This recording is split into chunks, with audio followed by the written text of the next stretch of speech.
अमावस्या, मौनी अमावस्या, उस दिन तो कम से कम सूर्योदय से सूर्यास्त तक मौन रहना ही चाहिए। एक दिन बोलना छोड़ो,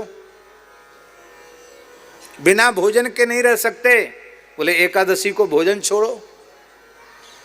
अन्न भयभीत होकर भगवान की शरण में गया, महाराज बचाओ बचाओ बचाओ। भगवान के हुआ क्या?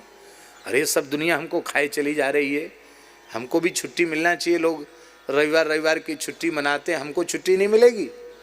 भगवान बोले एकादशी को तुम्हारी छुट्टी। एकादशी को अन्न को अवकाश है।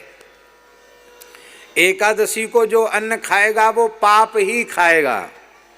जो एकादशी व्रत करते उनका पाप अन्न पर चला जाता है, और जो एकादशी व्रत नहीं करके रोटी अन्न खाते हैं पाप उनके भीतर, जय सिया राम, उनके भीतर चला जाता है। इसलिए एकादशी व्रत अवश्य करना चाहिए। उद्यापन के बाद भी एकादशी त्यागना नहीं चाहिए। बोले हम बिना जल के नहीं रह सकते। एक दिन ऐसी तिथि भी है जिस दिन जल का भी त्याग, निर्जला एकादशी, जल भी मत पियो।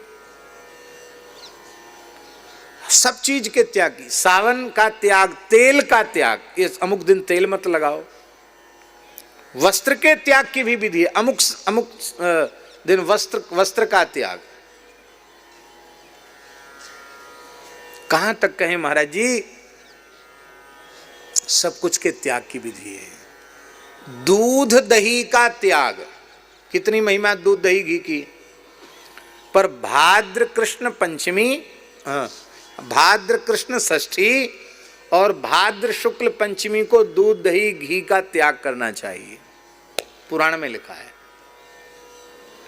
इसका मतलब हमको दो तिथियों में ऐसा अभ्यास भी होना चाहिए कि हम केवल फल खा करके रह जाएं, न दूध न दही न घी न नमक न मिर्चा न मीठा, कुछ नहीं, ऐसे खाली फल खा के गुजारा करो।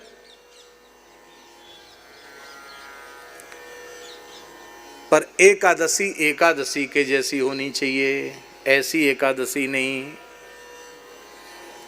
कि एक महात्मा बड़े विनोदी थे, वो कहते थे महाराज 11 बार तक फलाहार करने से एकादशी व्रत भंग नहीं होता, एकादशी का पूरा पुण्य मिलता है।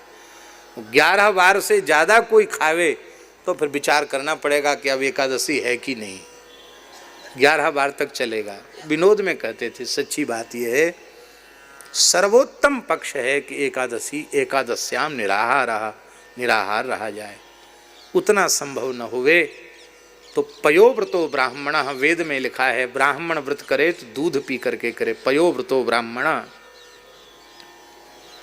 यवागु व्रतो राजन्य, क्षत्रिय व्रत करे तो लपसी खा करके, फलाहारी लपसी है वो खा करके व्रत करे। बोले भाई ब्राह्मण को दूध पीने की बात क्यों, क्षत्रिय को ये लपसी खाने की बात क्यों? बोले गऊ पर, ब्राह्मण पर, अवला पर, राष्ट्र पर संकट आ गया और उसको फिर युद्ध करना है तो बढ़िया कुछ घी से तर हलवा वगैरह खाएगा तो युद्ध करने भी जाएगा, एकादशी हुए तो भी लड़ने जा सकता है। इसलिए सुविधा उसको दी गई है। वैश्यों को भी सुविधा दी गई है, निराहार व्रत न कर सकें तो आमिक्षा व्रतो वैश्या, वेद में लिखा है आमिक्षा व्रतो वैश्या। वैश्यों को आमिक्षा, आमिक्षा माने होता है छेना, दूध का छेना होता ना, छेना, छेना को आमिक्षा कहते हैं। छेना की मिठाई, छेना खा करके या कुछ खोवे की चीज़ खा करके वो व्रत कर सकते हैं। क्यों? उनको भी बहुत प्रवृत्ति करनी है, इसलिए उनको भी थोड़ी सुविधा दी गई। और बाकी लोगों को फलाहार करके करें।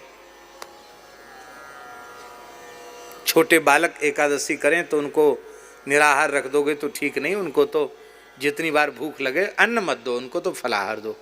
फिर धीरे धीरे बड़े हो जाएंगे, समझदार हो जाएंगे तो फिर अपने आप उनका ठीक से व्रत होने लग जाएगा।